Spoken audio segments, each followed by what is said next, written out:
Welcome to History Teller YT, where the past comes alive. Today, we embark on a 600-year journey through one of the most powerful empires the world has ever seen, the Ottoman Empire.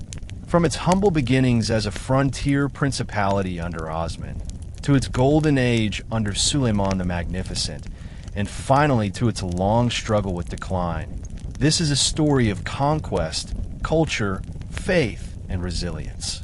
This history is not just about battles and sultans. It is about the rise of civilization that shaped Europe, Asia, and Africa. We will witness the fall of Constantinople, the triumphs in Hungary, the struggles with Persia, the intrigues of the palace, and the turning of the tide at Vienna. It is the story of ambition and vision, of strength and weakness, of glory that dazzled the world, and of decline that reshaped it. By the end of this epic tale, you will understand not only how the Ottomans built one of the greatest empires in history, but also what lessons remain for us today. So, stay with me, because once you step into this journey, you will want to hear it all. In the closing decades of the 13th century, the crumbling remains of the once mighty Seljuk Sultanate of Rum left Anatolia in a fragmented state. Across the rugged landscapes of northwestern Anatolia, dozens of small principalities, known as beyliks, vied for survival amid the ruins of Seljuk power and the looming shadow of the Byzantine Empire. Among these frontier lords was Osman, the son of Ertugrul, who led a modest but ambitious clan of Turkish warriors near Sagat. Unlike other beyliks, which were often preoccupied with local rivalries, Osman focused his attention on the Byzantine borderlands. This frontier zone was not only a theater of constant conflict, but also a land of opportunity, where bold warriors could seize territory, wealth, and prestige. Osman's followers, known as Ghazis, holy warriors, were inspired by both Islamic zeal and the promise of booty. Over time, Osman's principality began to attract diverse groups of adventurers: Turkish nomads, disaffected peasants, and even Christian converts, drawn by his charisma and his vision of expansion. Thus, from a small and seemingly insignificant base, the foundations of what would become one of the most enduring empires in world history were laid. The early decades of Osman's rule set the tone for the centuries that followed. In an age when the Byzantine Empire struggled with internal strife, weak leadership, and external threats, Osman's warriors launched raids deep into Byzantine territory. The capture of key fortresses like Yenishehir and the surrounding regions marked the Ottomans as a growing force. Unlike other beyliks that quickly faded or were absorbed by rivals, the Ottomans displayed a unique combination of adaptability and inclusiveness. They did not merely conquer and destroy, they integrated. Captured Byzantine fortresses were not just military prizes. They became centers of administration. Local Christian populations often found Ottoman rule more tolerable than the heavy taxation and corruption of Byzantine officials. This ability to blend force with pragmatic governance created loyalty where resistance might have been expected. By the time of Osman's death around 1324, his principality had expanded well beyond its humble beginnings. His son Orhan would inherit not just land, but also a growing legacy of conquest, faith, and legitimacy, setting the stage for the transformation of a small frontier state into a rising empire. What set the Ottomans apart in these early years was not only their military daring, but also their ideological foundation. The Ghazi spirit, rooted in the idea of waging holy struggle against non-Muslims, gave Ottoman conquests a religious legitimacy that appealed to warriors across the Muslim world. Yet the Ottomans interpreted Gaza in ways that were unusually flexible. While many warriors came for the promise of fighting Byzantines and spreading Islam, the Ottomans did not exclude non-Muslims from their expanding polity. They allowed Christian peasants to keep their lands, offered religious communities protection, and incorporated captured soldiers into their own ranks. This blend of zeal and pragmatism became a hallmark of Ottoman rule. The frontier itself was more than geography. It was a cultural melting pot where faith, ambition, and opportunity converged. Osman and his successors understood how to channel this frontier dynamism into state building. The Ottoman identity, forged in these early struggles, was neither narrowly Turkish nor purely Islamic. Instead, it was a flexible and inclusive imperial vision that could adapt to the diverse peoples of Anatolia and the Balkans. In this adaptability lay the seeds of an empire that would endure for more than 6 centuries. When Osman's son Orhan took power in 1324, he inherited more than his father's conquests. He inherited a vision. Unlike many frontier lords who lived and died by the sword, Orhan began the process of turning the Ottoman Principality into a true state. His reign witnessed critical developments that ensured the dynasty's survival. The capture of Bursa in 1326 was a decisive milestone. Bursa not only became the first capital of the Ottomans, but also marked the transformation from a warrior band into a centralized polity. With its fertile lands, strategic location, and thriving commerce, Bursa gave the Ottomans both wealth and prestige. Orhan established administrative institutions, minted coins in his name, and built mosques and schools, signaling that the Ottomans were no longer just a nomadic clan, but an emerging Islamic state. The conquest of Iznik, Nicaea, and Izmit, Nicomedia, further weakened Byzantine control in northwestern Anatolia. Orhan also introduced one of the most important innovations in Ottoman military history, the beginnings of a standing army, which later evolved into the famed Janissaries. By combining traditional Ghazi warriors with more disciplined forces, the Ottomans were preparing for larger ambitions beyond Anatolia. Orhan's reign laid the groundwork for a state that could not only conquer, but also govern. The true turning point in Ottoman history came with their entry into Europe. In the mid-14th century, the Byzantine Empire was torn apart by civil wars, and the Ottomans skillfully exploited this weakness. In 1354, a devastating earthquake struck the fortress town of Gallipoli, leaving it vulnerable. Seizing the moment, Ottoman forces under Suleiman Pasha, son of Orhan, occupied the city. This seemingly small event had immense consequences. The possession of Gallipoli provided the Ottomans with a permanent bridgehead into Europe. For the Byzantines, it was a disaster. For the Ottomans, it was destiny. From this foothold, they launched further campaigns into Thrace and Macedonia, gradually extending their power into the Balkans. What made their expansion successful was not only military strength, but also their policy of tolerance toward conquered populations. Many Balkan Christians, weary of heavy taxation and feudal oppression, found Ottoman rule comparatively lenient. Local nobles were often allowed to keep their lands in exchange for loyalty, while peasants benefited from relative stability. As more European territories came under their control, the Ottomans gained a reputation as both fearsome conquerors and pragmatic rulers. The capture of Gallipoli was more than a conquest. It was the opening act of an empire that would straddle 2 continents. By the 1360s, Ottoman power in Europe was undeniable. Under the leadership of Murad I, who succeeded Orhan, the Ottomans advanced deep into the Balkans. In 1361, they captured Adrianople, modern Edirne, which soon became the new Ottoman capital. Adrianople's fall was a symbolic blow to Byzantium, as the city lay dangerously close to Constantinople itself. For the Ottomans, it was a major triumph, the first great European city under their control.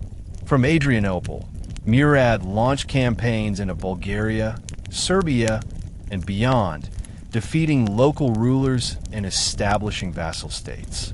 The famous Battle of Maritsa in 1371 showcased Ottoman military might, as a relatively small Ottoman force crushed a much larger Serbian-Bulgarian army. The victory not only expanded Ottoman influence, but also instilled fear across the Balkans. Yet conquest was not the only strategy. The Ottomans skillfully employed diplomacy, intermarriage, and vassalage to tighten their grip on the region. Christian princes were often required to send their sons to the Ottoman court as hostages, where many converted to Islam and later became loyal Ottoman officials. This blend of force and diplomacy ensured steady expansion without overextending resources. By the end of the 14th century, the Balkans were firmly within the Ottoman sphere of influence, setting the stage for even greater confrontations with European Christendom. The reign of Murad I was marked by relentless expansion and the forging of an empire that commanded respect and fear across both Europe and Asia. After making Adrianople the capital, Murad launched systematic campaigns into Bulgaria, Serbia, and Macedonia, consolidating Ottoman dominance in the Balkans. By the late 14th century, Christian powers in the region could no longer ignore the threat. A coalition of Serbian, Bosnian, and Albanian forces, joined by crusading knights from Poland and Hungary, prepared for a decisive confrontation. The Ottomans, for their part, were determined to crush resistance and secure their hold on the Balkans once and for all. The stage was set for the Battle of Kosovo in 1389, one of the most legendary clashes in European and Ottoman history. The battlefield was not just a military arena, but a symbol of civilizational struggle. Christian Europe against the rising Muslim power. Murad led his forces personally, demonstrating the Ottoman tradition of rulers fighting alongside their soldiers. The Ottomans fielded a disciplined army of cavalry, archers, and infantry, backed by the growing system of Timerite cavalry granted land in exchange for service. The outcome of Kosovo would determine the fate of the Balkans for generations, and both sides understood the magnitude of the struggle that was about to unfold. On June 28, 1389, the plains of Kosovo witnessed a brutal confrontation that would echo through centuries of myth and memory. The Christian coalition, led by Prince Lazar of Serbia, hoped to repel the Ottomans and preserve Balkan independence. The battle raged fiercely, with heavy cavalry charges by Serbian knights initially inflicting serious damage on the Ottoman lines. Yet the Ottomans, disciplined and flexible, regrouped and countered with waves of archers and cavalry. The battlefield became a scene of slaughter, with neither side gaining a decisive upper hand for hours. In the chaos, legend tells that a Serbian knight named Miloš Obilić infiltrated the Ottoman camp and fatally stabbed Sultan Murad I. Whether fact or legend, Murad's death during the battle became a central motif in Balkan folklore. Despite the loss of their ruler, the Ottomans pressed on, and by the day's end, the Christian coalition lay shattered. Prince Lazar was captured and executed. Serbian resistance was broken, and the Balkans stood open to further Ottoman dominance. The victory at Kosovo was costly. The Ottomans lost their sultan, but it cemented their reputation as the unstoppable power of the age. Murad's body was buried at the battlefield, while his heart and entrails were interred in Kosovo, symbolizing the Ottomans' permanent claim to the land.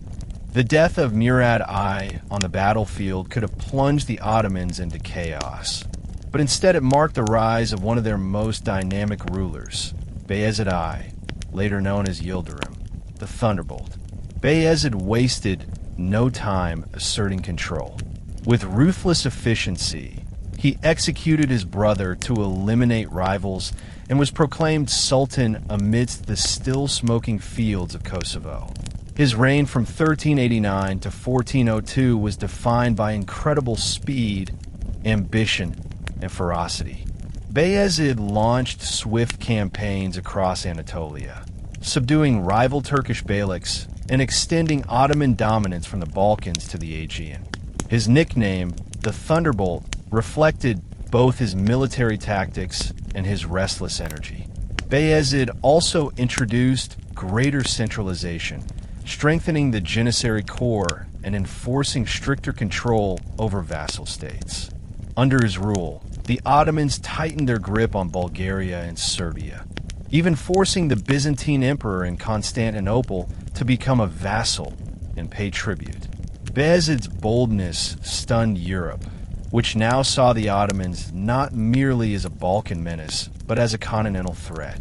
His ambition reached its peak when he began to lay siege to Constantinople itself, bringing the great Byzantine capital to the brink of collapse. Yet destiny had other plans. Bayezid's meteoric rise would soon collide with an even greater conqueror from the east, Timur, the Tatar warlord who would bring the Ottoman Empire to the edge of destruction. When Bayezid I ascended the Ottoman throne in 1389 after the Battle of Kosovo, the empire was still in a formative stage, expanding its influence but not yet a dominant world power. Bayezid sought to change this.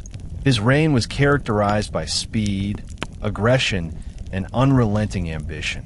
Almost immediately, he began consolidating Ottoman authority over the fractured political landscape of Anatolia. The small Turkish beyliks that had flourished after the decline of the Seljuks were quickly subdued by Bayezid's rapid campaigns. Within a few years, he had incorporated much of western and central Anatolia into Ottoman rule, significantly expanding the state's territorial base. At the same time, he pressed into the Balkans, tightening Ottoman control over Bulgaria and Serbia, both of which were forced into vassalage.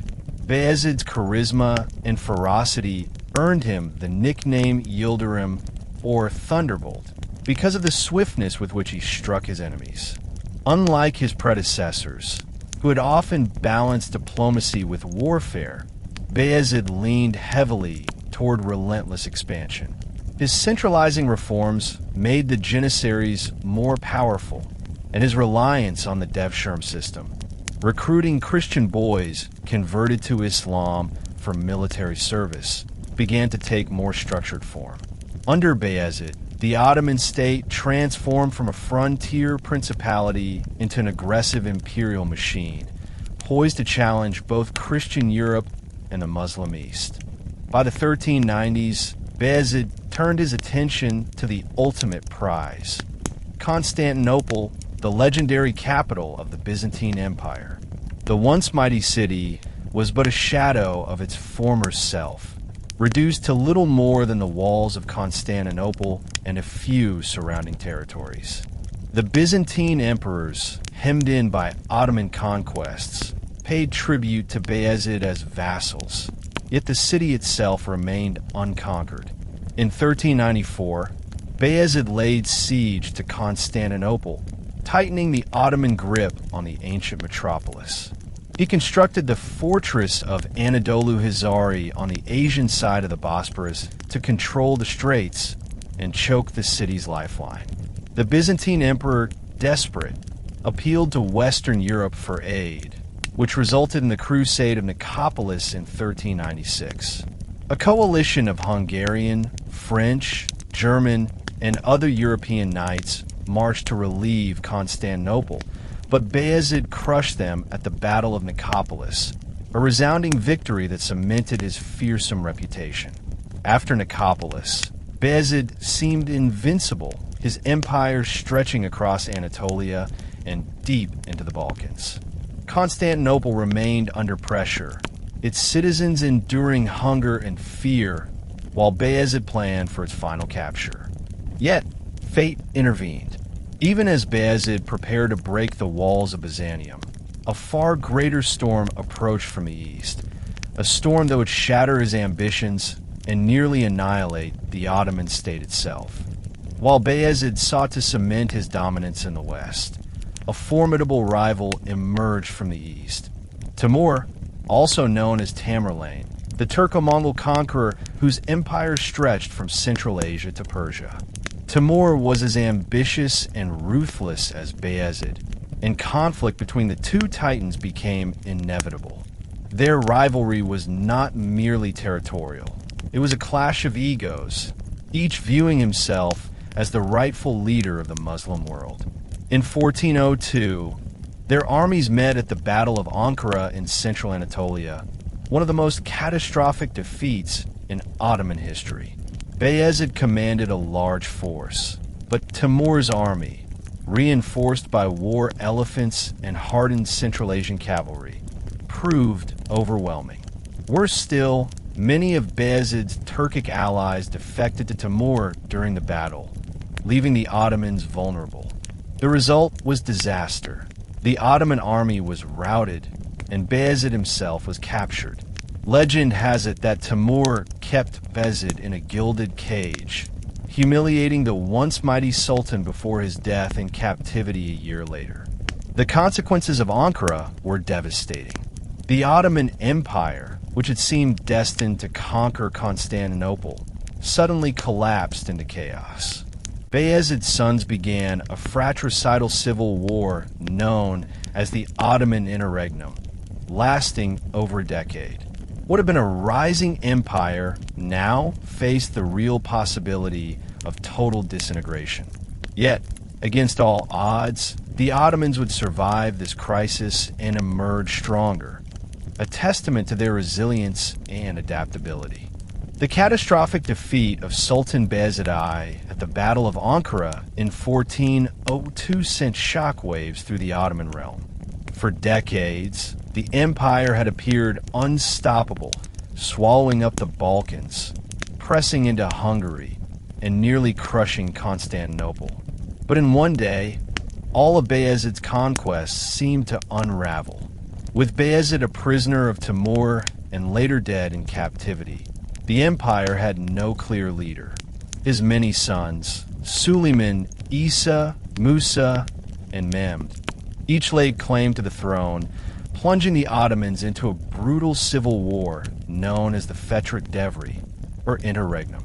This period, lasting from 1402 to 1413, nearly destroyed the dynasty. The once mighty Ottoman state fractured into rival camps. Local beyliks in Anatolia, recently subdued by Bayezid, quickly reasserted independence, while Balkan territories wavered in their loyalty. Vassal states, such as Serbia and Wallachia, took advantage of the chaos to regain autonomy. Even Byzantium, long under Ottoman pressure, breathed easier as the siege of Constantinople was lifted. The Ottoman interregnum was more than a dynastic quarrel. It was an existential crisis. Many outside observers believe the Ottomans were finished, destined to vanish like so many other Turkish beyliks that had risen and fallen across Anatolia. Yet the dynasty would endure, though only after years of bloodshed and shifting alliances. The sons of Bayezid fought with ferocity, each determined to claim the mantle of Sultan. Isa, one of the elder brothers, established his base in Bursa, the first Ottoman capital, but soon clashed with his sibling Mehmed, who controlled Amasya in Anatolia. Mehmed proved the more cunning, defeating Isa in battle and consolidating his hold over much of Anatolia. Meanwhile, Suleiman, who had escaped to the Balkans, established himself in Adrianople, Edirne, and ruled over the European provinces. For nearly a decade, he held sway in the west, even entering into treaties with Byzantium and Hungary to secure his position. His willingness to ally with Christian powers shocked many Muslims, but reflected the desperation of the times. Another brother, Musa, emerged as a challenger to Suleiman, gaining the support of some Balkan vassals and Turkish factions. The struggle between Musa and Suleiman tore the Balkans apart, culminating in Suleiman's defeat and death in 1411. Musa then turned against Byzantium, besieging Constantinople in a bid to assert Ottoman dominance.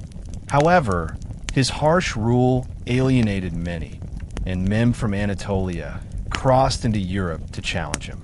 In 1413, Mehmed defeated Musa and declared himself the sole ruler. After more than a decade of internecine conflict, the Ottomans finally had a single leader again, Mehmed I.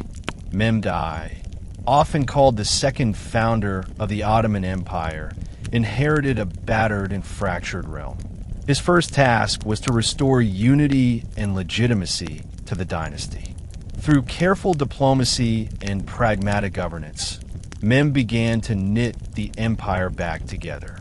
In Anatolia, he reasserted Ottoman authority over rebellious beyliks, though often through negotiation rather than brute force. In the Balkans, he stabilized relations with vassal states, ensuring a flow of tribute and loyalty without provoking widespread rebellion. Importantly, Mehmed struck a delicate balance between Islam and pragmatism. He reinforced the legitimacy of Ottoman rule by patronizing religious scholars, building mosques, and framing himself as the defender of Islam. Yet he also maintained diplomatic ties with Christian powers, recognizing the fragile state of his empire. Though his reign was relatively short, ending with his death in 1421, Mehmed's success in reuniting the empire was pivotal. He ensured the survival of the dynasty, laying the groundwork for his successors to renew the push into Europe and resume the long-term Ottoman dream of capturing Constantinople. Without Mehmed's steady hand, the Ottomans might well have disintegrated after Ankara. Instead, they emerged from the interregnum bloodied but alive, ready to enter a new era of expansion and consolidation. When Mehmed died in 1421, his son Murad II inherited a throne still recovering from the trauma of civil war and the humiliation of Ankara. Murad was only in his late teens when he became Sultan, and his youth immediately emboldened rivals. In Anatolia, rebellious beyliks once again tested Ottoman authority, while in the Balkans, restless vassals and ambitious Christian powers sensed an opportunity to strike. Most dangerous of all was the rebellion led by Mustafa Chalebi, Murad's uncle, who claimed the throne with the support of the Byzantine Empire. The Byzantines, desperate to weaken the Ottomans, released Mustafa from captivity and encouraged him to challenge Murad. For a time, it appeared that the young sultan's reign might be cut short before it truly began. However, Murad demonstrated both resilience and strategic cunning. He crushed his uncle's rebellion, executed him, and reasserted his authority.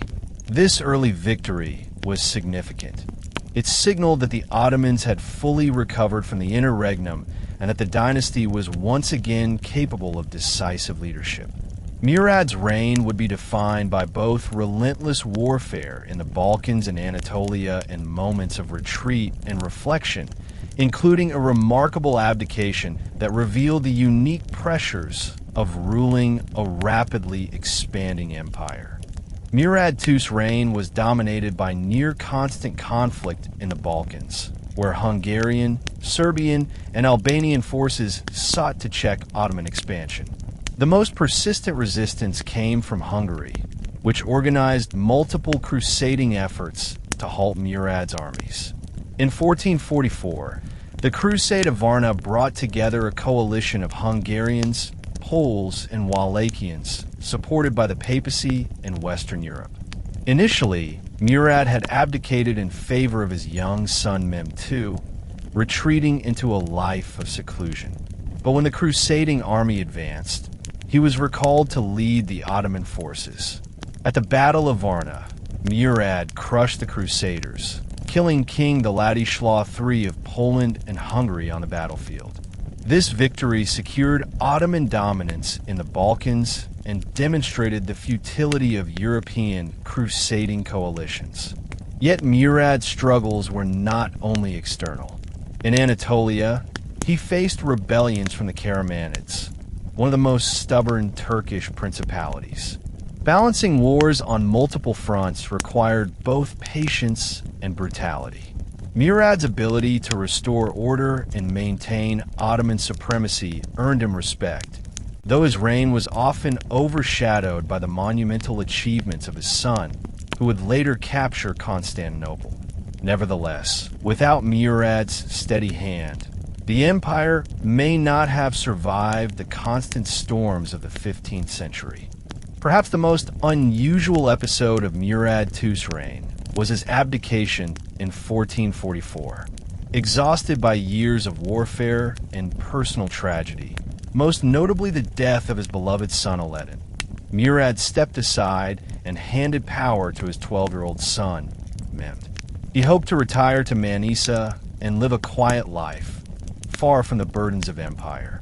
But the Ottomans were not yet ready for a child ruler.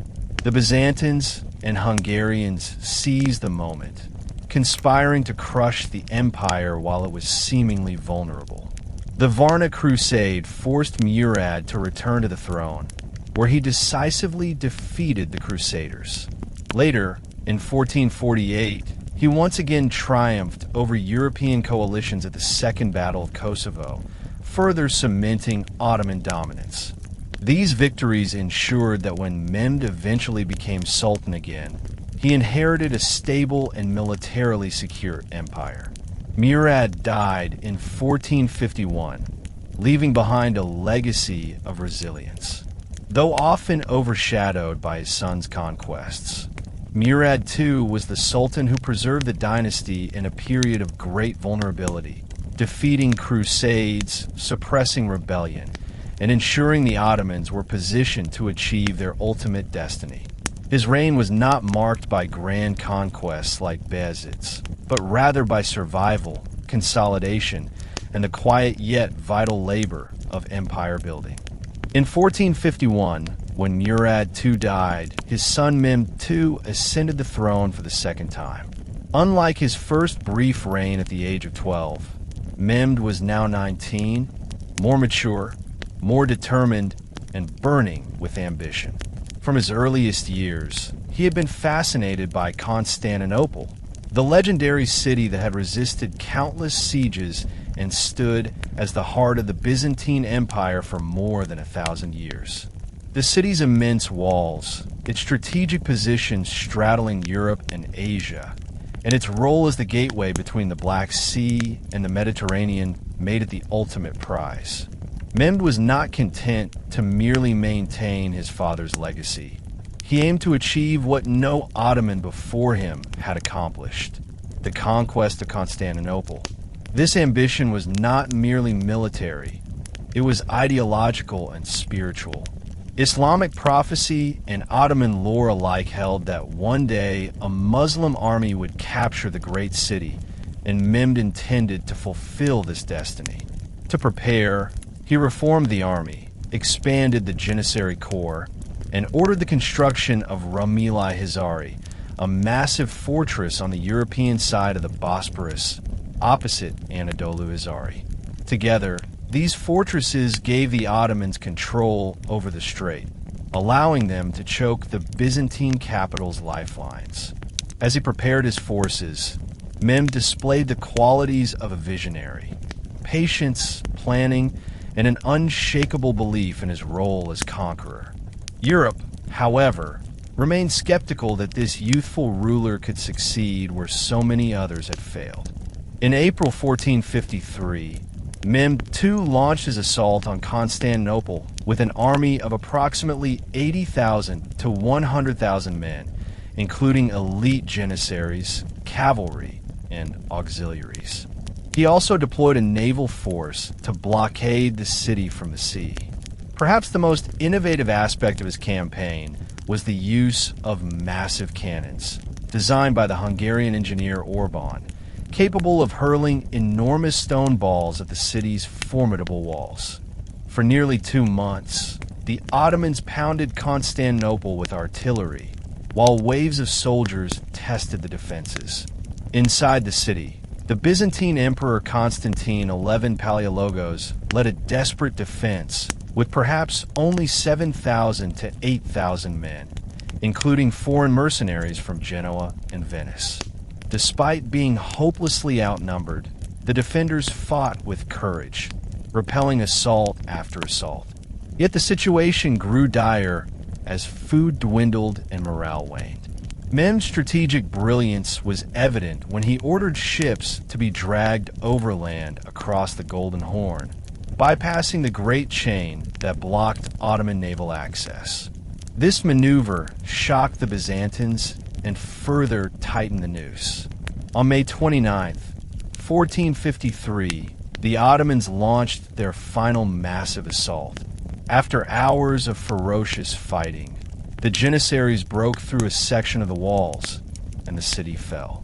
Emperor Constantine XI is said to have fought bravely to the end, dying amidst his soldiers. With the fall of Constantinople, the 1,000-year-old Byzantine Empire came to an end, and a new chapter in world history began.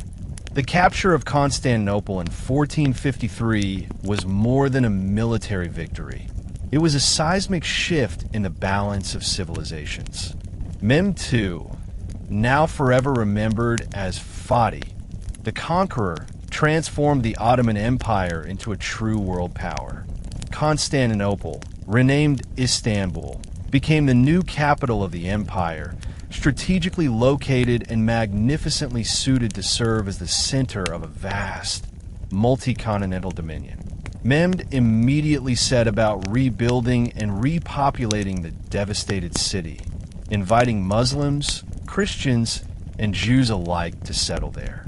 He converted Hagia Sophia, the grand cathedral of Byzantine Christendom, into a mosque, symbolizing the triumph of Islam.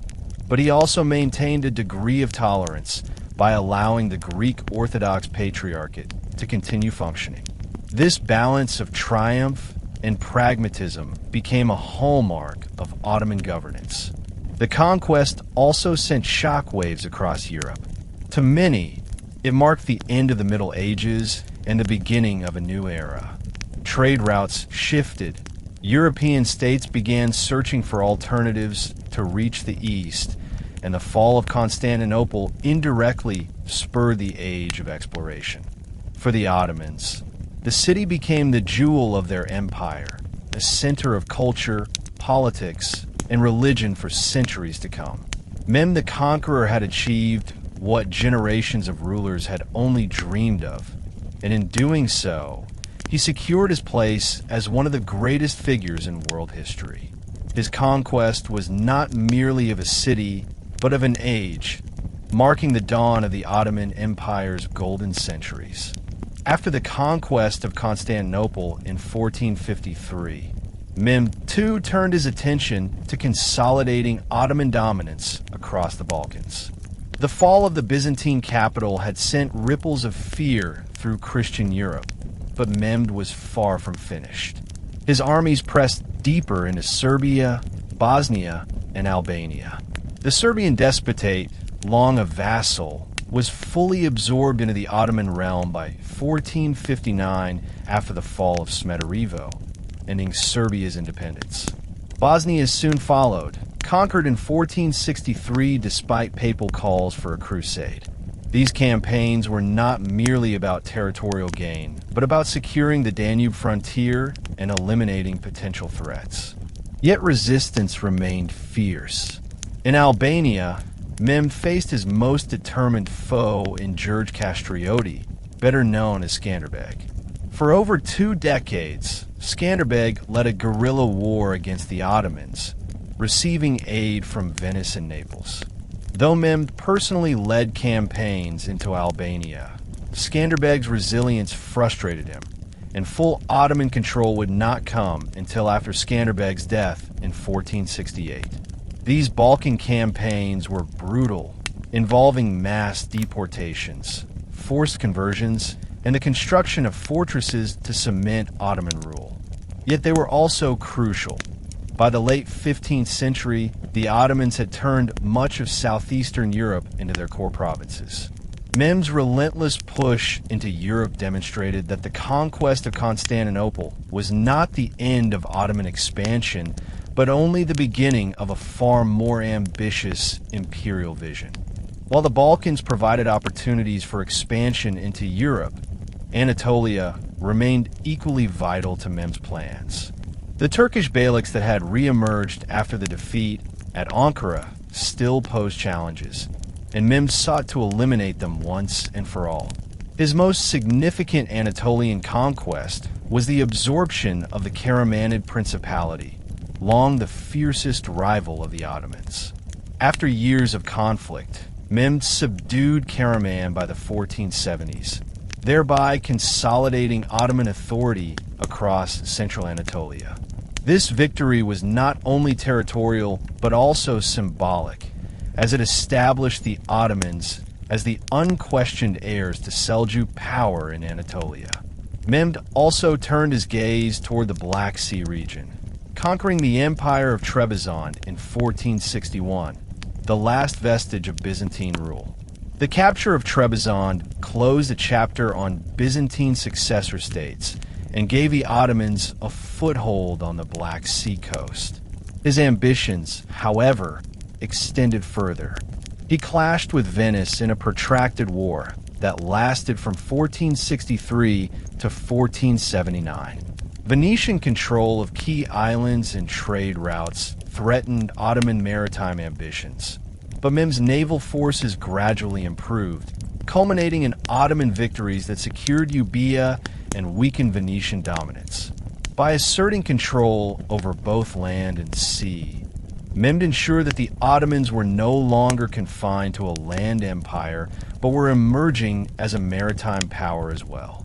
This dual focus on Anatolia and the Mediterranean set the stage for future sultans to project Ottoman power far beyond traditional frontiers.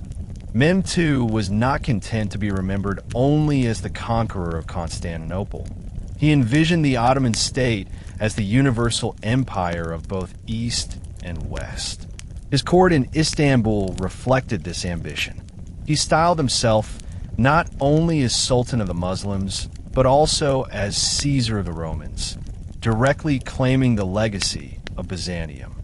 To cement this identity, he rebuilt Istanbul into a true imperial capital. Palaces such as Topkapi were constructed, mosques rose beside former Byzantine churches, and the city was repopulated with people from across the empire: Turks, Greeks, Armenians, Jews, and others, creating a cosmopolitan hub. Mehmed also invested in intellectual pursuits, inviting scholars, scientists, and artists from Persia, Italy, and beyond.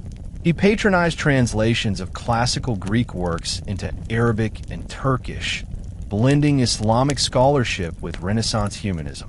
Yet his imperial dream was also expressed in ceaseless campaigns. Mehmed dreamed of pushing into Italy itself, and in 1480 his forces captured Otranto in southern Italy, alarming the papacy. Though the Ottomans were forced to withdraw after Mehmed's death in 1481, the campaign revealed the breadth of his ambition. He sought to establish Ottoman hegemony across both Europe and Asia, presenting himself as a world conqueror on par with Alexander the Great. Mehmed's reign left an indelible mark. He transformed the Ottomans from a regional dynasty into an empire of global significance, laying the foundations for the golden age that would follow under his successors. When Mehmed II, the Conqueror, died in 1481, the empire he had built stood vast and powerful, but also heavily strained by ceaseless wars. His death led to a brief but tense succession struggle between his sons Bayezid and Sem. Bayezid, backed by the Janissaries and key officials, ultimately prevailed, while Sem fled, seeking refuge first in Rhodes and later in Europe. His captivity in the hands of Christian powers became a diplomatic bargaining chip, but Bayezid secured his rule. Unlike his father, Bayezid II was not driven by dreams of constant conquest. He preferred caution, stability, and consolidation. His reign emphasized internal order, justice, and financial stability. While Mehmed had stretched the empire's resources thin, Bayezid aimed to strengthen the core. He improved administration, reduced unnecessary wars, and sought to maintain peace with European powers when possible. Bayezid earned a reputation of a pious and thoughtful ruler, deeply invested in Islamic scholarship and charitable works. He sponsored mosques, schools, and bridges, and under his reign Istanbul flourished further as a center of trade and culture. Yet Bayezid's preference for peace did not mean total passivity.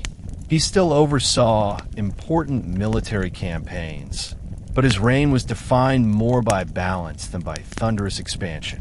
His caution earned him the title Bayezid the Just, though some critics saw him as lacking the daring spirit of his father.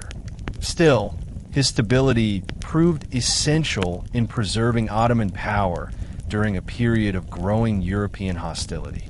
Though Bayezid too preferred peace, the geopolitics of his time ensured that he could not avoid conflict. The Ottomans clashed repeatedly with Venice, a long-standing rival in the Mediterranean, particularly over control of ports and islands in the Aegean. After years of warfare, the conflict concluded in 1503, with Venice ceding several important territories while retaining others. Bayezid also pursued campaigns in the east, particularly against the Mamluks of Egypt, though these wars were limited in scope compared to later Ottoman Mamluk struggles. Perhaps the most remarkable episode of Bayezid's reign was his response to the expulsion of Muslims and Jews from Spain in 1492. After the fall of Granada, the last Muslim kingdom in Iberia, Ferdinand and Isabella ordered the forced conversion or expulsion of non-Christians. Bayezid welcomed many of these refugees into the Ottoman Empire, particularly the Sephardic Jews, who brought with them skills, knowledge, and connections that enriched Ottoman society.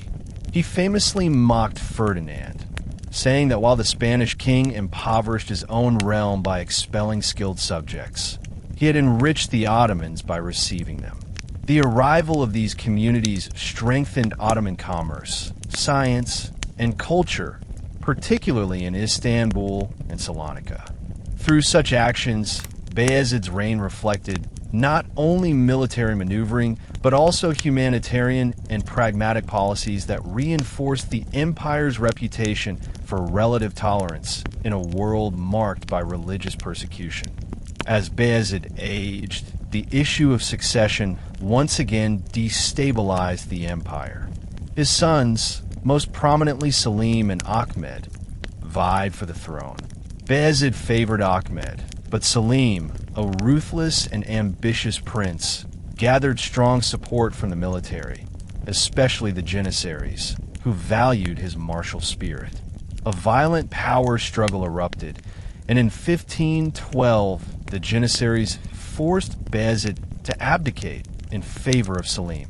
Shortly thereafter, Bayezid died, perhaps poisoned, though some accounts claim he died naturally while journeying to Dimatoka. His reign, spanning over 3 decades, was one of the longest in Ottoman history and marked a period of stability and consolidation.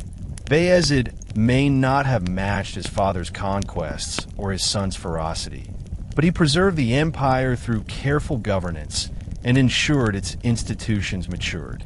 He left behind an empire financially stronger, administratively stable, and culturally vibrant. Yet his reign also revealed the growing power of the Janissaries and the increasing volatility of succession, issues that would continue to shape Ottoman politics.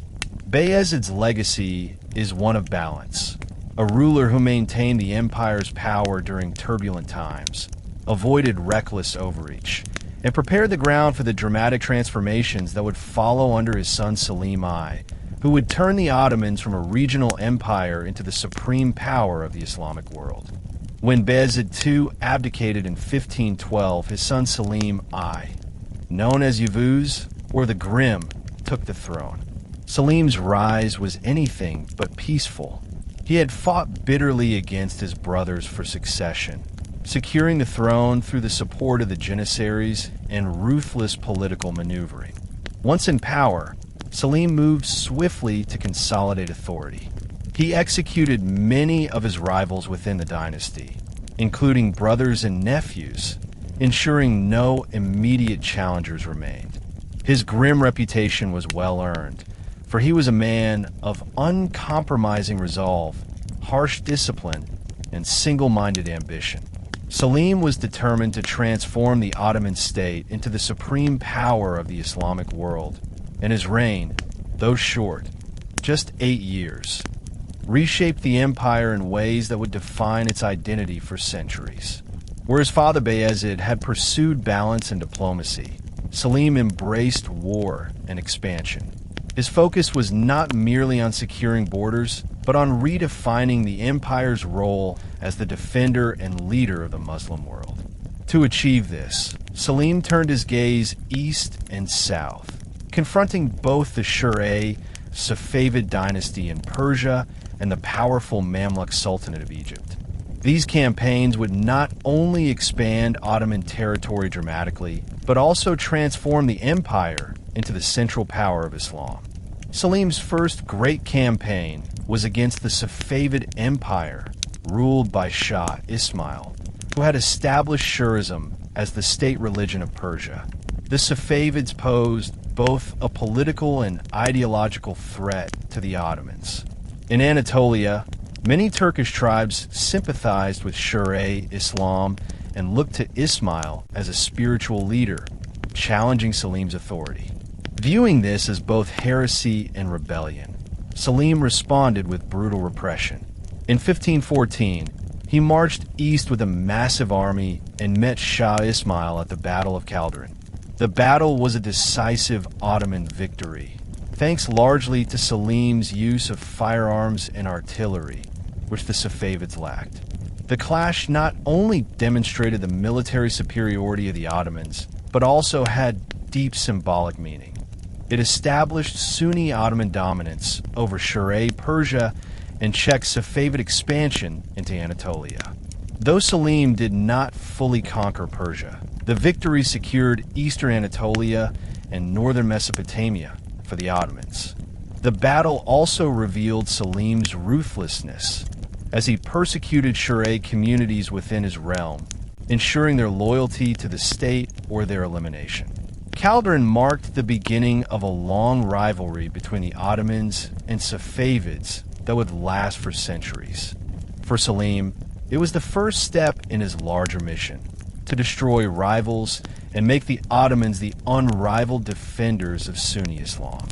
After defeating the Safavids, Selim turned south toward the Mamluk Sultanate of Egypt, which controlled Syria, Palestine, the Hijaz, with the holy cities of Mecca and Medina, and Egypt itself.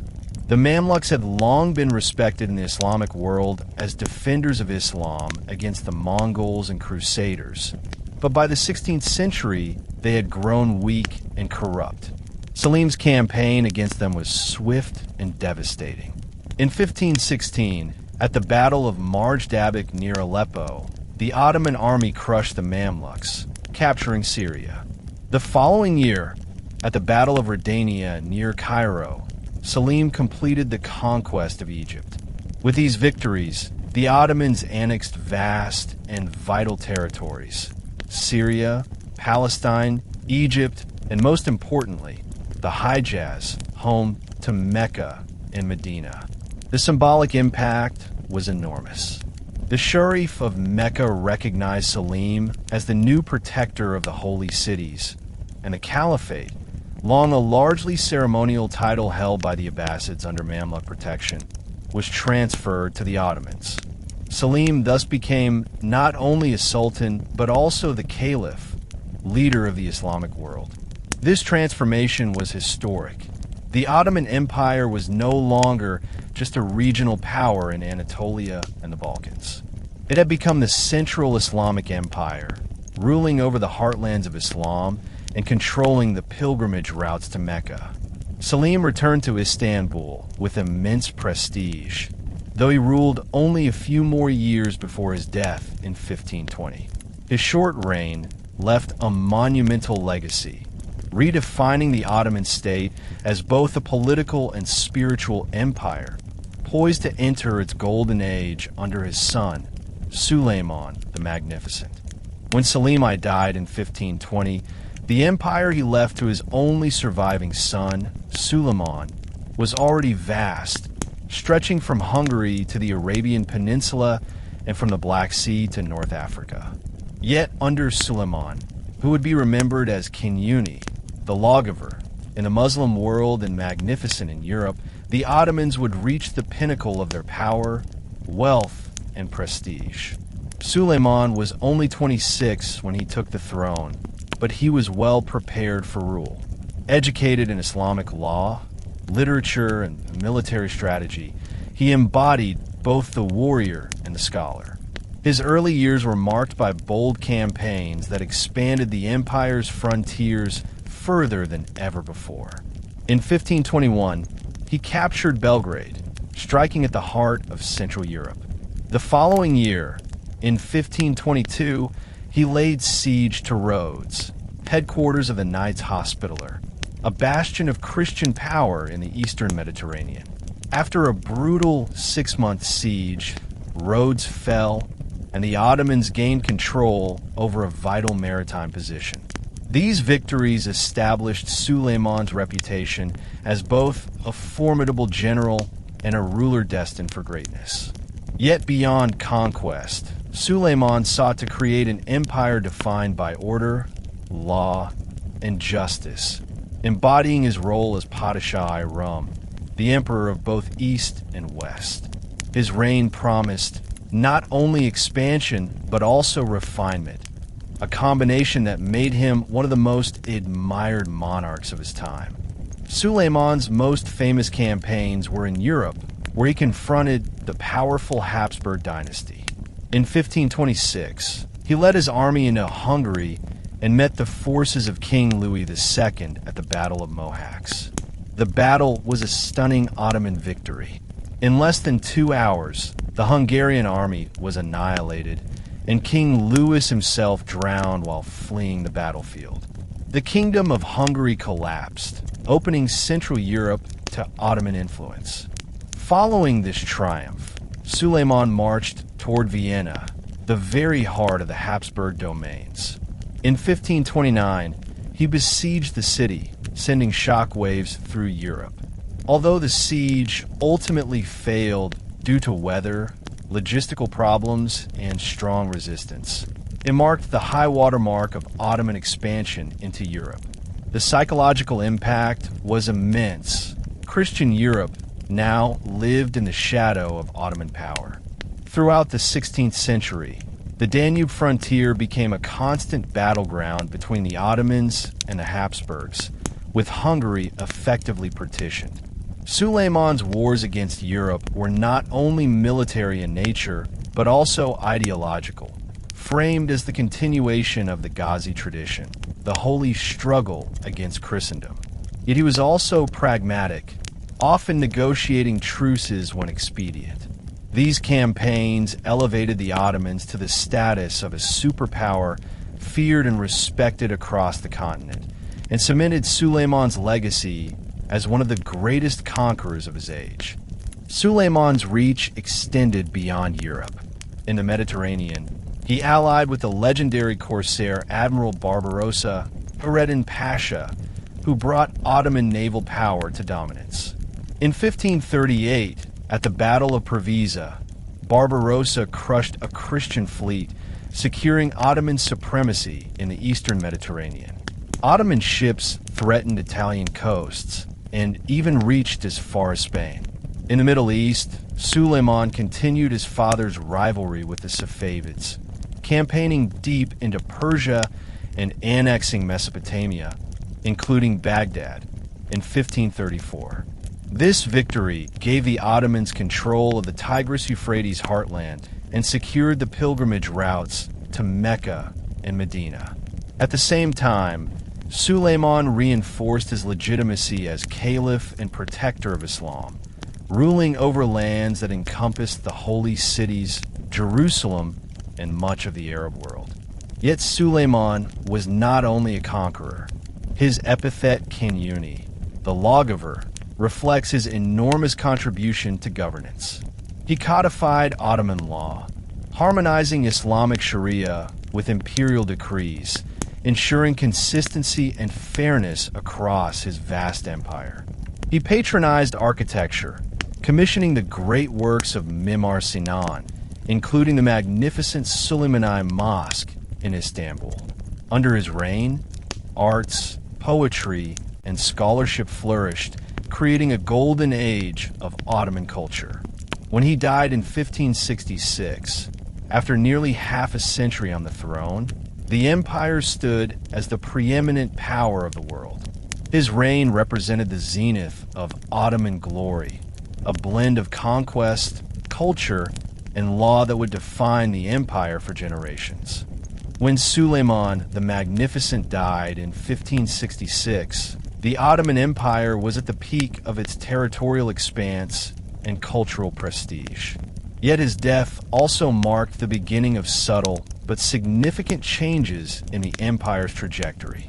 His successor, Selim II, was very different from his father.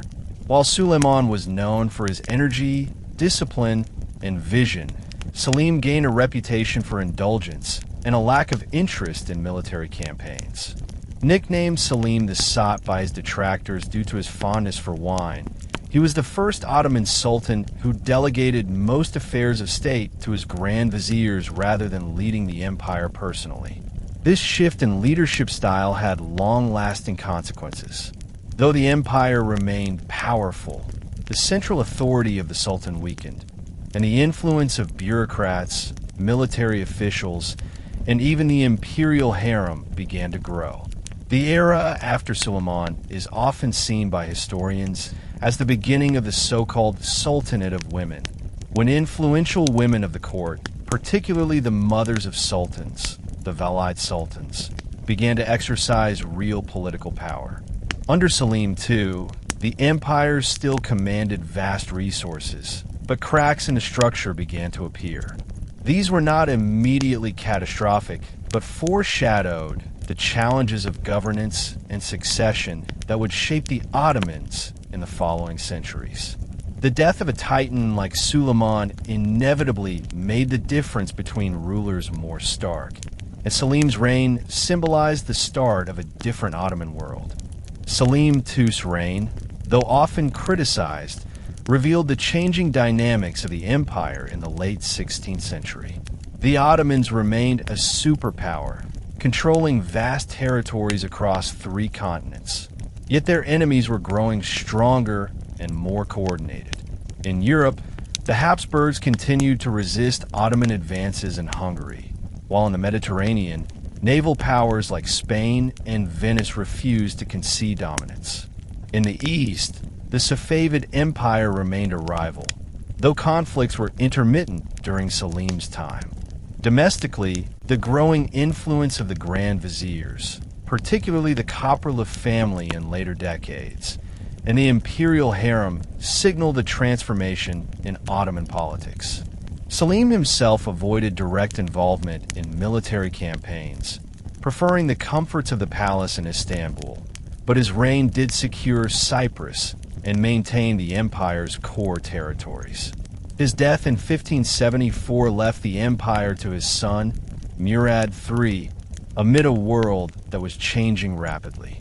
Gunpowder warfare, shifting trade routes, and the rise of European maritime empires would all begin to challenge Ottoman supremacy. Selim's reign symbolized the turning point. The empire was still vast, wealthy, and feared, but the seeds of decline were being planted. Historians often debate whether the decline truly began with Selim, but it is clear that the Ottomans under him had transitioned from an era of dynamic conquest to one of cautious maintenance, where victories were balanced by setbacks and the Sultan's personal authority no longer defined the empire's destiny. When Selim II died in 1574, his son Murad III inherited the throne. At first glance, Murad appeared to be a traditional Ottoman ruler, presiding over an empire that still commanded immense wealth, territory, and prestige. Yet his reign marked a significant shift in the internal dynamics of the Ottoman court. Unlike his predecessors, who often personally led armies into battle, Murad rarely left the palace. Instead, he relied heavily on ministers, generals, and increasingly, the influential women of the imperial harem. This period became known as the Sultanate of Women, when the mothers and wives of sultans exercised real political power. Murad's mother, Nurbanu Sultan, a Venetian-born concubine of Selim II, wielded enormous influence in state affairs. Through her, European diplomats often gained access to Ottoman decision-making, and her patronage networks shaped the empire's politics. Murad himself was known for his religious devotion and patronage of scholars and artists, but also for his indulgent lifestyle. He fathered over 100 children, a reflection of both the Ottoman harem's vastness and his own excesses. These internal dynamics revealed a larger transformation. The Ottoman Sultan was no longer solely a warrior emperor. The palace, the harem, and the bureaucrats became centers of power, changing the way the empire functioned. While the empire remained formidable on the outside, its internal structures were beginning to shift toward decentralization of authority, with consequences that would become more visible in the following centuries. Murad III's reign was not free from conflict, even if he did not personally lead the armies. The Ottomans remained locked in struggle with the Habsburgs in Europe and the Safavids in Persia. The Long Turkish War, 1593 to 1606, against the Habsburgs began during his reign, marking one of the longest and most grueling conflicts between the Ottomans and their European rivals. The war stretched across Hungary, Transylvania, and the Balkans, draining resources and manpower. At the same time, the Ottomans fought the Safavids in the east.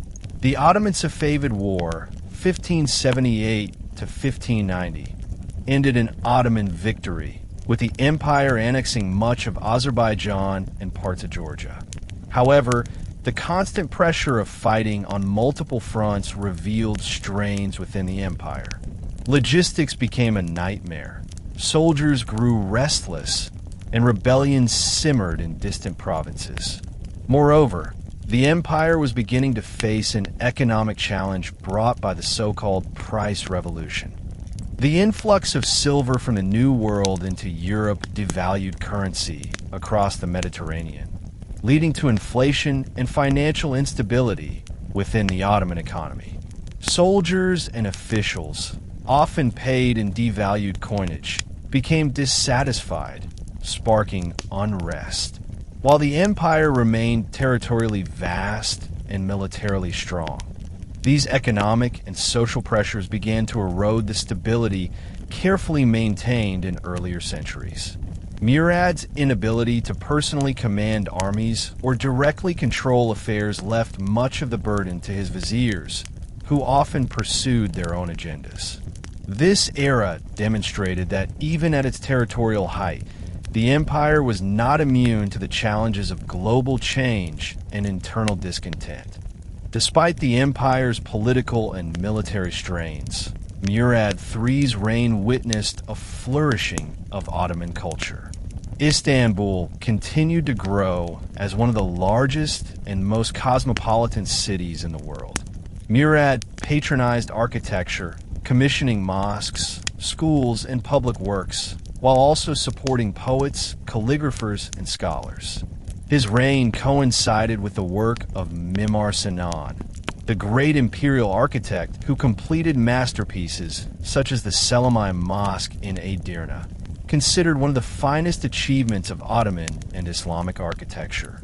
These cultural achievements reflected the wealth and sophistication of the empire. Yet beneath this brilliance lay deeper cracks. The Janissaries, once the disciplined elite of the empire, were becoming increasingly unruly, demanding higher pay and interfering in palace politics. Provincial revolts began to erupt as local governors sought greater autonomy. Corruption within the bureaucracy and the practice of selling offices to the highest bidder undermined the efficiency of governance. The growing power of the harem, the viziers, and the janissaries diluted the authority of the sultan.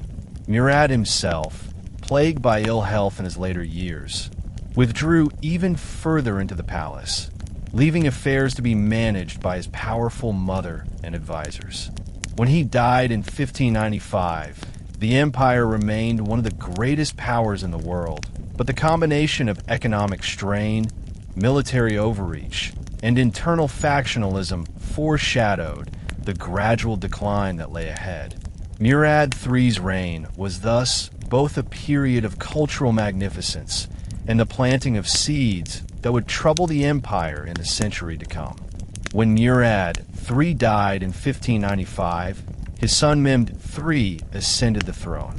His accession was accompanied by one of the most infamous practices of Ottoman succession, fratricide. To secure his rule and prevent rivals from challenging him, Mehmed ordered the execution of his 19 brothers, many of them mere children. This grim act, while shocking to modern sensibilities, was consistent with Ottoman tradition at the time, which prioritized dynastic stability over the risks of civil war. Yet the scale of Mehmed's purge horrified even his contemporaries, casting a dark shadow over his reign from the very beginning. Mehmed himself was not a strong-willed or militarily gifted ruler. He was known to be timid and heavily influenced by palace factions, particularly his mother, Safi Sultan, and his grand viziers. The court, already dominated by harem politics and competing advisors, grew even more factional under his rule. However, Mehmed inherited an empire in the midst of one of its longest and most grueling conflicts, the war against the Habsburgs in Hungary, later known as the Long Turkish War. For the next decade, his reign would be defined by this exhausting struggle, which tested the military and financial endurance of the empire and exposed the growing cracks within its system of governance. The long war against the Habsburgs became the defining military conflict of Mehmed III's reign. Beginning under Murad III, the war stretched across Hungary and the Balkans, involving not only the Ottomans and Habsburgs, but also their respective allies. Unlike the rapid, decisive campaigns of Suleiman's era, this war dragged on for years, characterized by sieges, raids, and inconclusive battles. The conflict drained resources, disrupted trade, and destabilized border regions. In 1596, Mehmed III, breaking with the recent trend of sultans avoiding the battlefield, personally led the army to Hungary. At the Battle of Mezocarests, also called the Battle of Hakova, the Ottomans faced a large Habsburg Transylvanian force. Initially, the battle went badly for the Ottomans, and panic spread through their ranks. Legend says Mehmed himself prepared to flee, but the Janissaries and camp followers rallied, turning the tide and securing an Ottoman victory. This triumph, however, did not lead to decisive gains. The war continued for another decade, with alternating successes and setbacks for both sides. Eventually, in 1606, several years after Mehmed's death, the conflict concluded with the Treaty of Zivotrak. The treaty ended the practice of annual tribute payments from the Habsburgs to the Ottomans and recognized the Habsburg Emperor as the Ottoman Sultan's equal, a symbolic blow to Ottoman prestige. Though the empire retained much of Hungary, the Long War demonstrated the limits of Ottoman expansion in Europe and revealed the strain of prolonged conflict on its military and treasury. While the Long War consumed Ottoman attention abroad, Mehmed III's reign was plagued by domestic turmoil. The constant demand for troops and resources fueled unrest within Anatolia, where a series of uprisings known as the Salali revolts erupted.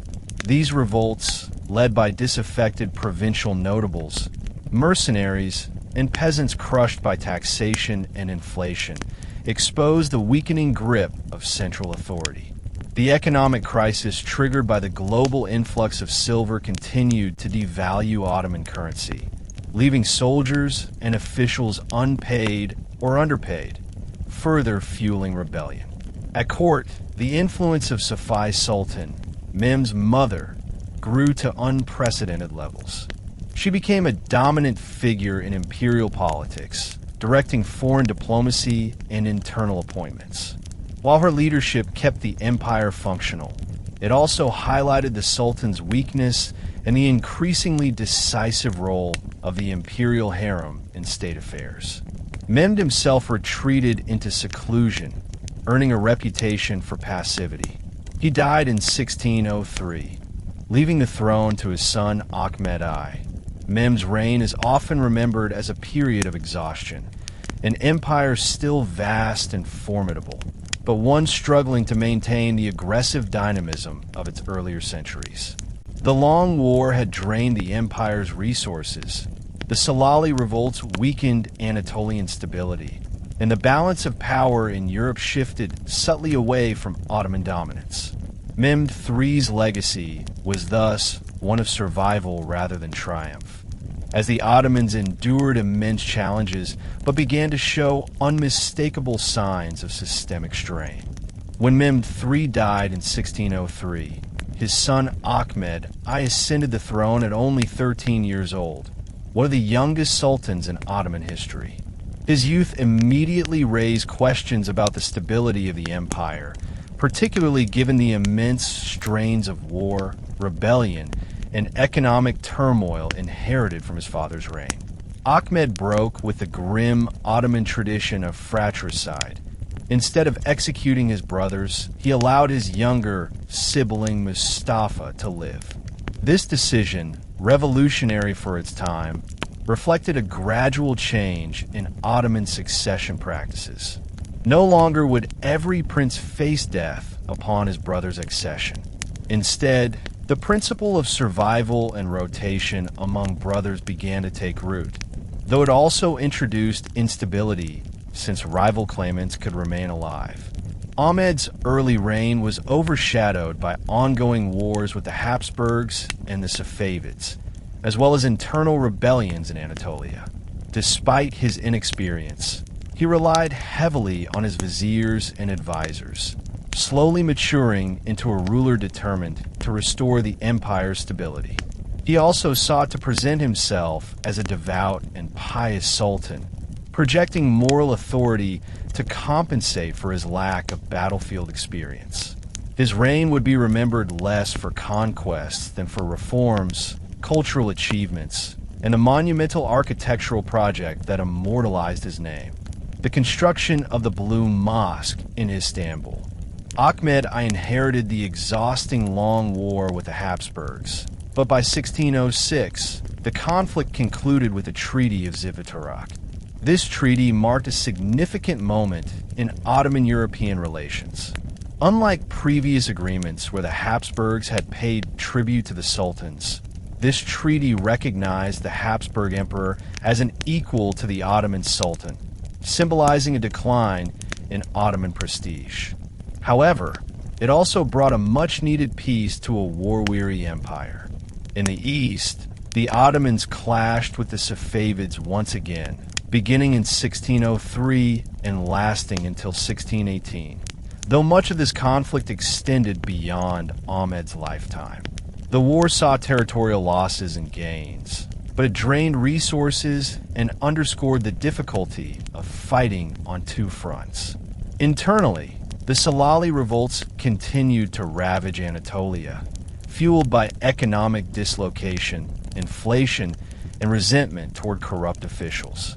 Ahmed responded with both repression and attempts at reform, seeking to restore order through military campaigns and administrative adjustments. Despite these challenges, his reign was a period of relative survival and consolidation, a time when the empire adapted to new realities rather than launching great new conquests. Ahmed's decision to prioritize stability over reckless expansion was crucial, ensuring the empire endured despite internal and external pressures.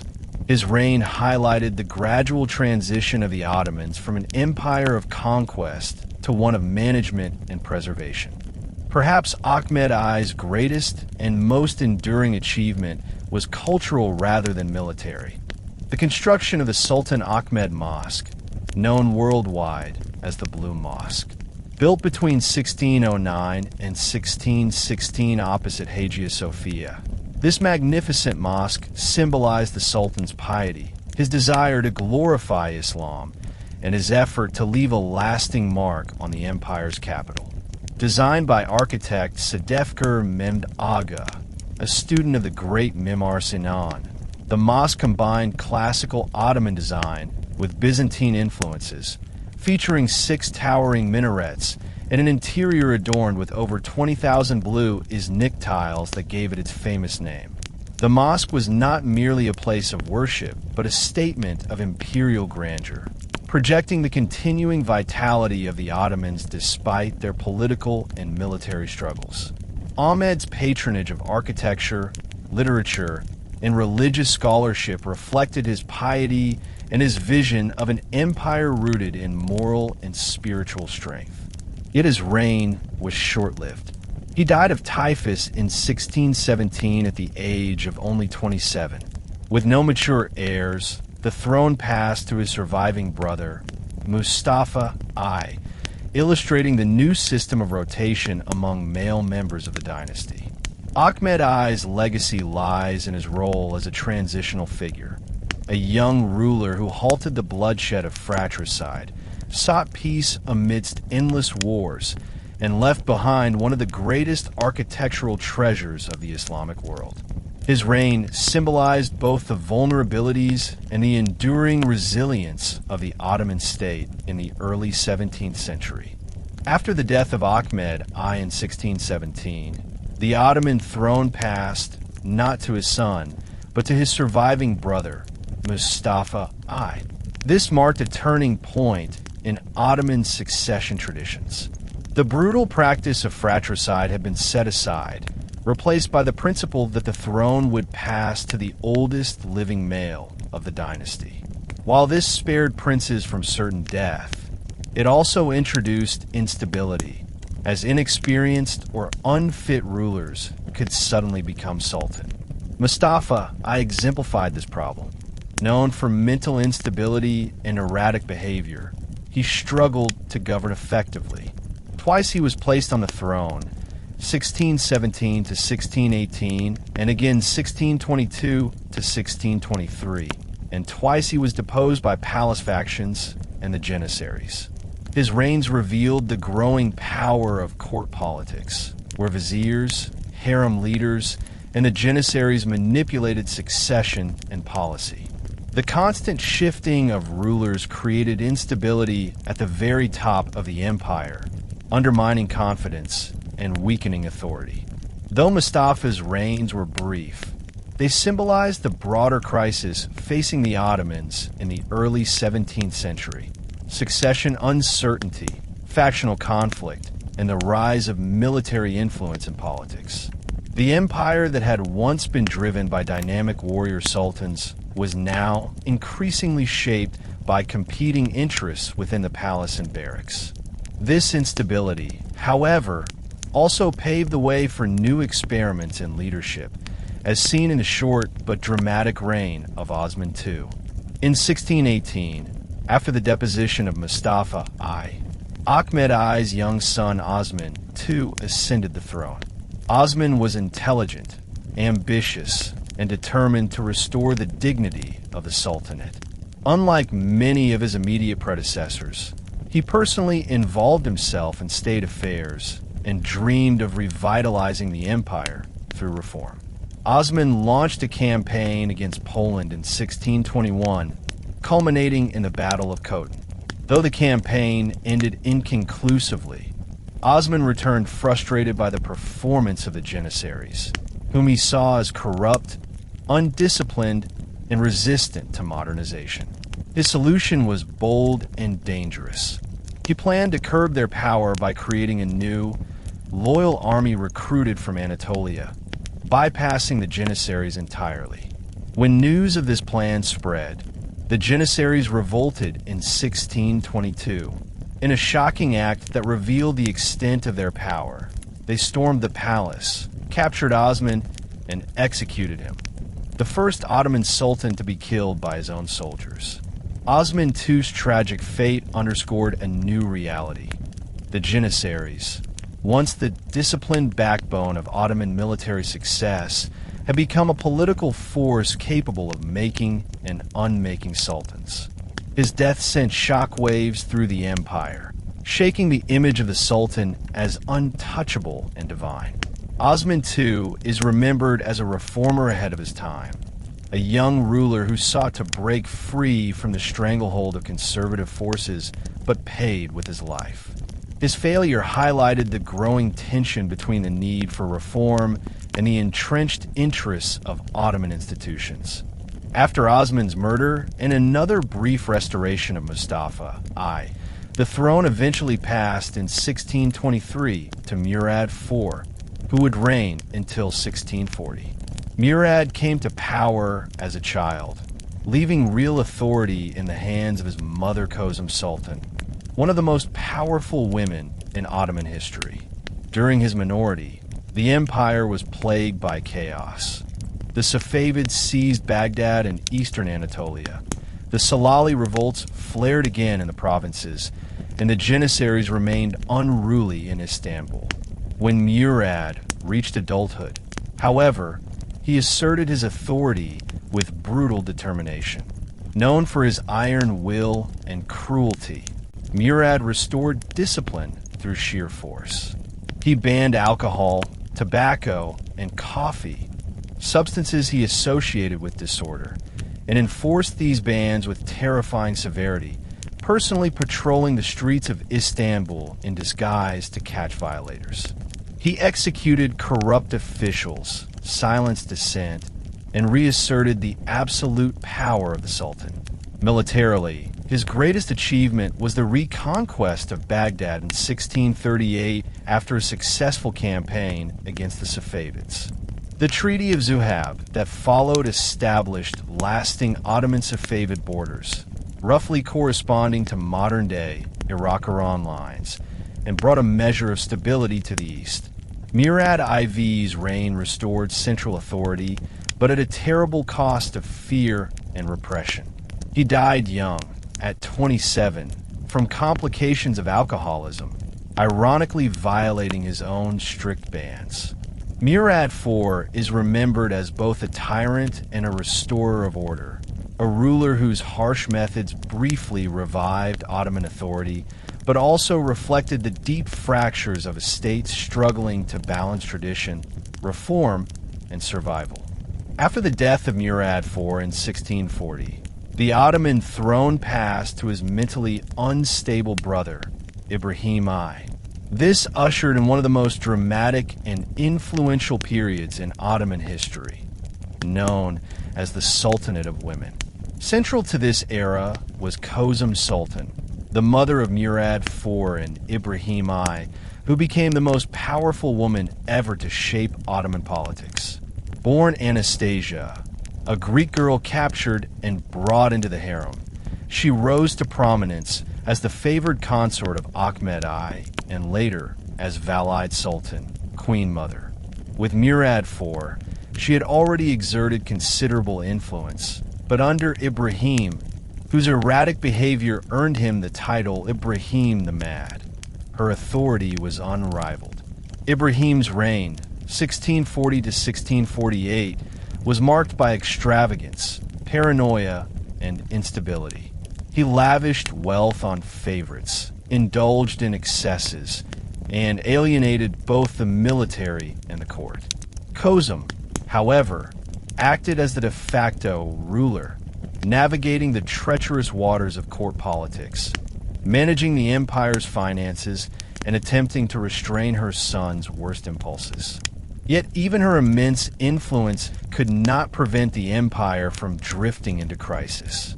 Ibrahim's erratic governance eventually led to his deposition and execution in 1648, orchestrated by the Janissaries and high-ranking officials. During this time, Kösem transitioned from being the mother of reigning sultans to the guardian of her young grandson, Mehmed IV. Her regency marked the peak of female political authority in Ottoman history, as she directed the affairs of a vast empire in the name of a child ruler. The mid-17th century was a time of turbulence for the Ottoman Empire. The Janissaries, who had once been disciplined soldiers, were now deeply entangled in politics. Their role in deposing and executing sultans, including Osman II and Ibrahim I, demonstrated the growing weakness of central authority. Kösem's sultan, while skilled in managing factions, constantly had to balance the competing interests of the military, court officials, and provincial governors. In the provinces, revolts continued to erupt, fueled by economic hardship, corruption, and discontent with the empire's declining ability to provide stability.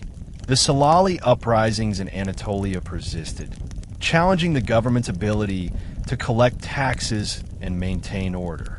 Meanwhile, inflation, driven by the influx of silver into global markets, worsened the financial situation. Corruption in the bureaucracy deepened as offices were sold to the highest bidder, undermining merit and loyalty.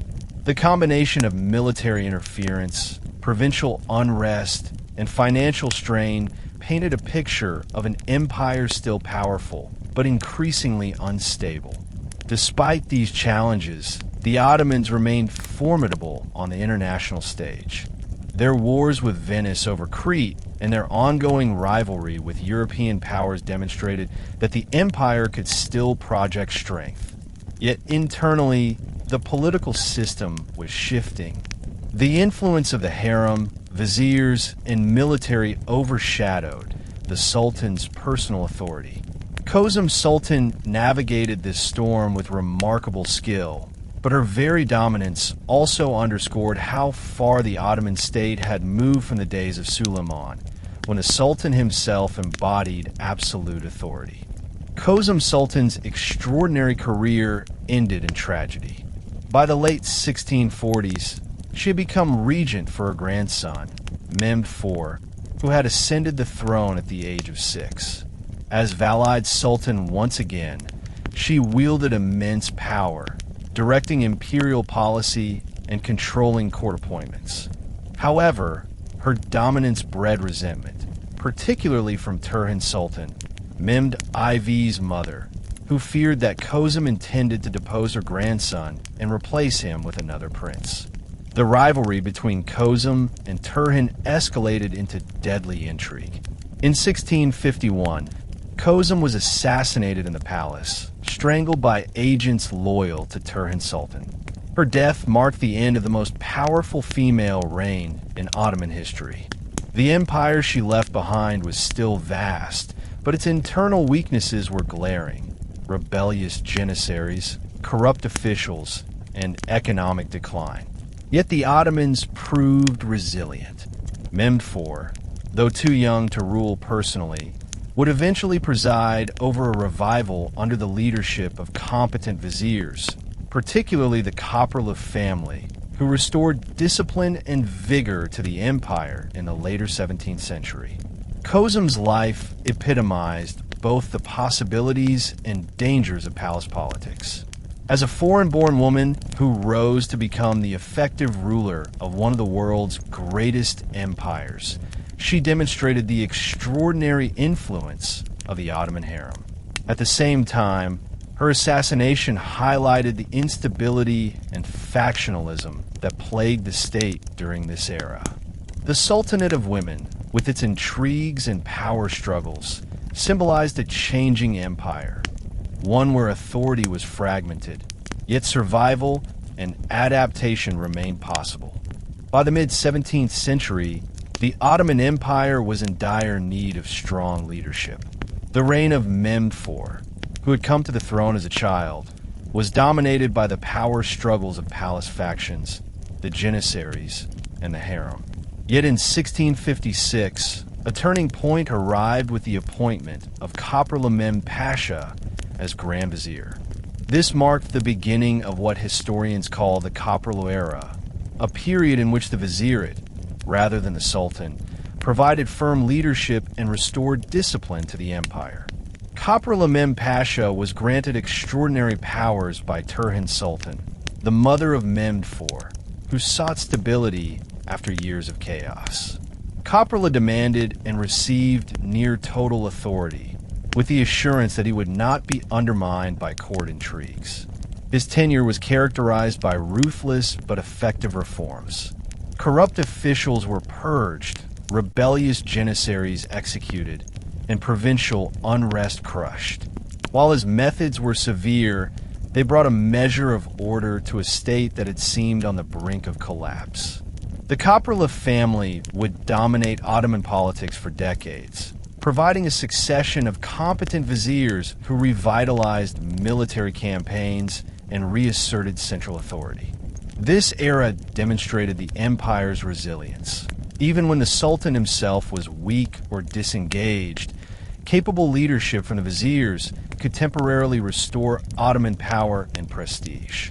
Under the Köprülü Viziers, particularly Köprülü Mehmed Pasha and his son Köprülü Fazıl Ahmed Pasha, the Ottomans launched a series of successful military campaigns.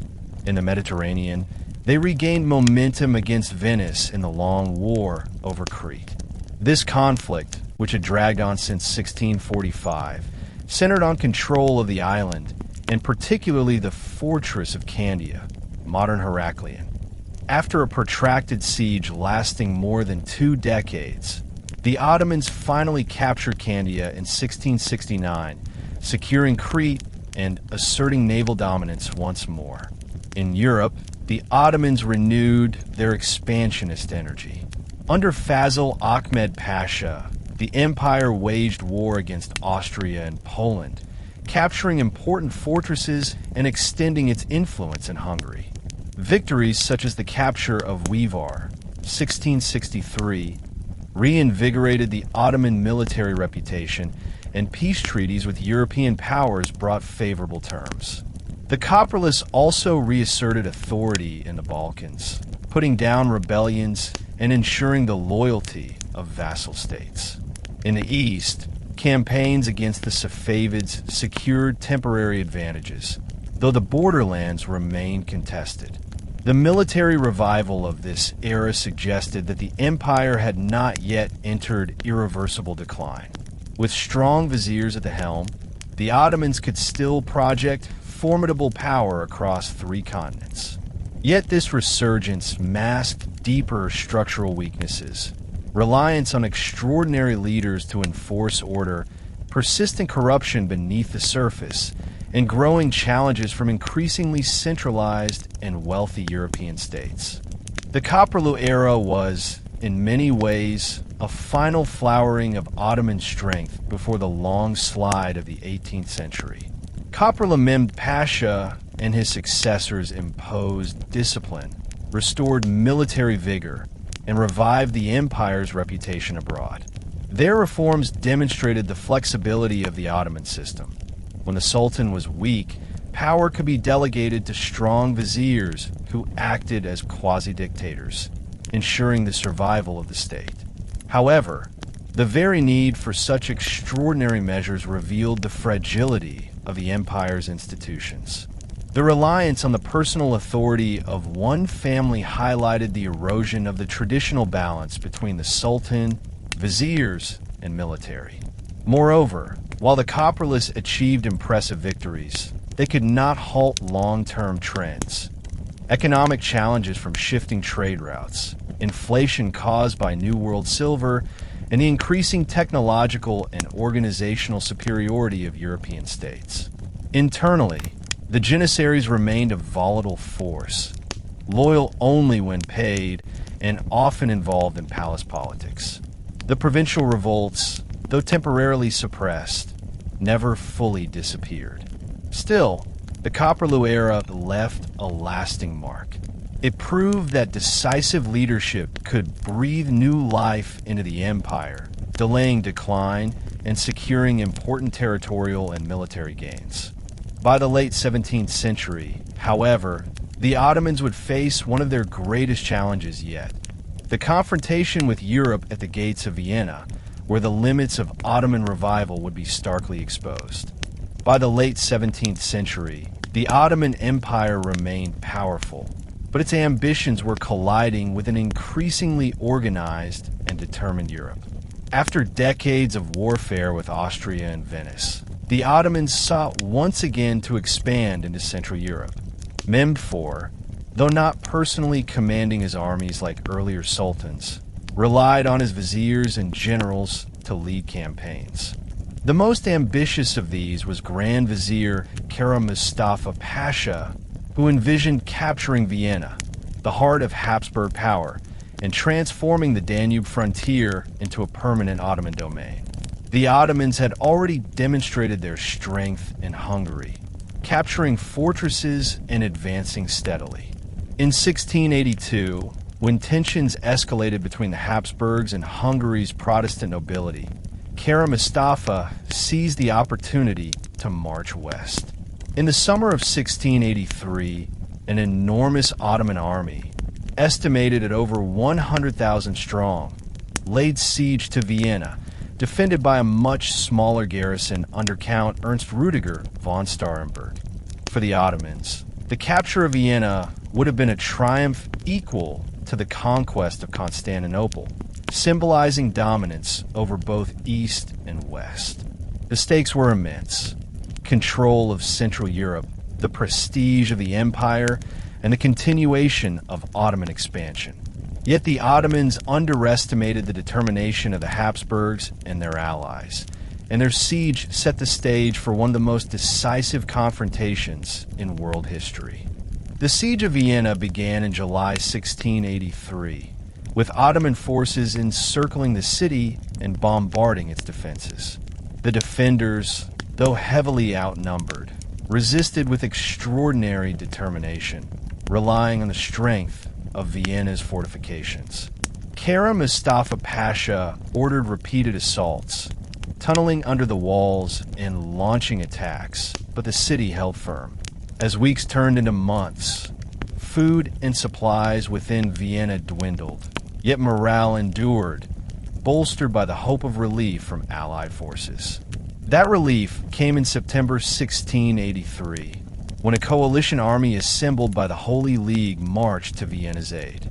The coalition was led by King John III Sobieski of Poland, a skilled commander whose cavalry was among the finest in Europe.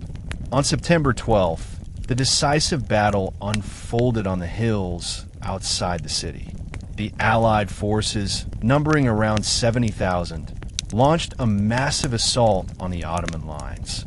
Sobieski's famed Polish winged hussars delivered a devastating cavalry charge, breaking through the Ottoman positions and sending Kara Mustafa's army into retreat.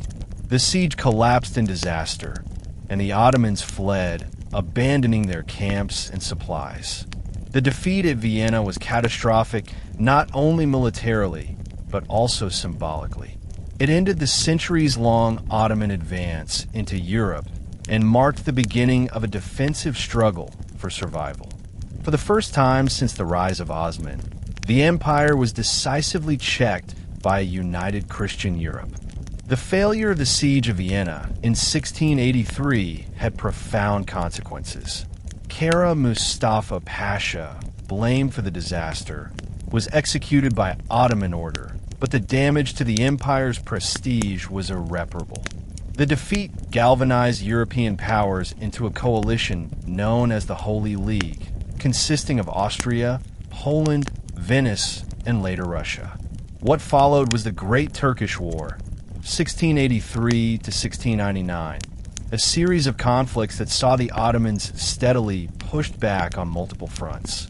In Hungary, the Habsburgs launched successful offensives, recapturing Buda in 1686 and driving the Ottomans out of most of Hungary by the end of the decade. Venice expanded into the Morea, Peloponnese, while Russia pressed southward, threatening the Black Sea frontier. For the Ottomans, the war exposed deep weaknesses: corruption in the military, declining discipline among the Janissaries, financial strain from prolonged campaigns, and growing technological gaps with European armies. The once relentless momentum of Ottoman conquest was now reversed, replaced by defensive struggles and territorial losses. The war concluded with the Treaty of Karlowitz in 1699, one of the most humiliating treaties in Ottoman history. For the first time, the empire ceded large European territories, most of Hungary, Transylvania, and parts of Croatia and Slovenia to Austria, the Morea to Venice, and Podolia to Poland. This marked a turning point. The Ottomans were no longer the feared aggressors pressing into Europe, but a declining power struggling to defend their vast domains. The failure at Vienna symbolized the shift from expansion to contraction, a moment when the empire's decline became undeniable on the world stage. The Treaty of Karlowitz in 1699 marked a watershed moment in Ottoman history. For the first time, the empire formally ceded large territories in Europe, signaling the end of centuries of expansion. Hungary, Transylvania, and parts of Croatia were lost to the Habsburgs. The Morea fell to Venice, and Podolia was restored to Poland. Though the empire still spanned 3 continents, the psychological blow was enormous. The once invincible Ottomans were now seen as vulnerable, their aura of supremacy shattered. The 18th century would be defined not by sweeping conquests, but by attempts to defend borders, manage decline, and adapt to a rapidly changing world. Yet decline did not mean collapse. The empire remained a formidable state with immense resources, but the balance of power had shifted. European rivals, particularly Austria and Russia, grew stronger as centralized nation-states with modernized armies and economies. The Ottomans, by contrast, struggled with internal inefficiencies, corruption, and outdated military structures. The Janissaries, once the elite guardians of the empire, had become unruly, resistant to reform, and often more interested in palace politics than battlefield discipline. Economically, the empire faced difficulties as global trade routes bypassed the eastern Mediterranean in favor of Atlantic networks controlled by European maritime powers. Despite these challenges, the Ottomans adapted in various ways. Pragmatic diplomacy, strategic alliances, and occasional military reforms allowed the state to endure. The Treaty of Karlowitz marked the beginning of retrenchment, but it also inaugurated a new phase in which survival and adaptation became the primary goals of Ottoman policy. The 18th century saw the Ottomans engaged in a series of wars with their 2 most dangerous rivals, Austria and Russia. The Habsburgs, invigorated by their victories at Vienna and Karlowitz, pressed into the Balkans, while Russia, under Peter the Great and his successors, pursued expansion toward the Black Sea and beyond. The Ottomans fought repeated conflicts against these powers, sometimes achieving victories, but more often suffering defeats. The wars with Russia were particularly significant. The Treaty of Passarowitz in 1718 forced the Ottomans to cede territories in the Balkans, while the Treaty of Kuka-Kainarka in 1774 was devastating. Not only did the Ottomans lose territory in Crimea and the northern Black Sea, but Russia also gained the right to intervene on behalf of Orthodox Christians within the empire, undermining Ottoman sovereignty. These losses highlighted the growing technological and organizational gap between Ottoman and European militaries. While European states adopted modern drilling systems, artillery, and professional officer corps, The Ottomans clung to outdated structures dominated by janissaries who resisted change. Attempts at reform, such as those undertaken by Sultan Selim III in the late 18th century, often met fierce opposition and ended in failure. Nevertheless, the Ottomans proved remarkably resilient. Despite losing ground, they prevented total collapse, often through shrewd diplomacy that exploited rivalries among European powers. The empire survived not by conquest, but by balancing enemies, signing treaties, and slowly adjusting to new realities. This was a different Ottoman Empire, not the advancing power of Suleiman, but a state fighting desperately to maintain relevance in an age of European ascendancy. By the end of the 18th century, the Ottoman Empire was no longer the unstoppable force that had once terrified Christendom, but it was still far from finished. It remained vast, multi-ethnic, and multi-religious, ruling over Turks, Arabs, Greeks, Armenians, Kurds, Slavs, and many others. The Ottomans continued to act as a major player in European politics, often serving as a counterweight in the delicate balance of power between Austria, Russia, France, and Britain. Yet the seeds of long-term decline were firmly planted. The military stagnated under the weight of the janissaries' resistance to reform. The economy struggled as European trade networks bypassed Ottoman ports, and nationalist movements began to stir among Christian populations in the Balkans. By the dawn of the 19th century, the empire was being described by European observers as the sick man of Europe, a term that reflected both its weakened condition and its continued importance in continental politics. Still, the legacy of the Ottoman centuries was profound. For over 600 years, the empire had shaped the history of Europe, Asia, and Africa. It had been a bridge between civilizations, a champion of Islam, and a cosmopolitan realm where diverse peoples lived under a common imperial system. Its architecture, law, and culture left enduring marks that survive to this day. The story of the Ottomans was not merely one of decline, but also of endurance. Few empires lasted as long or influenced as wide a region. From a modest frontier principality of Osman to the world-spanning dominion of Suleiman, and finally to the humbled but still resilient state of the 18th century, the Ottoman Empire stands as one of the most remarkable stories in world history. A tale of rise, glory, and slow transformation in the face of changing times.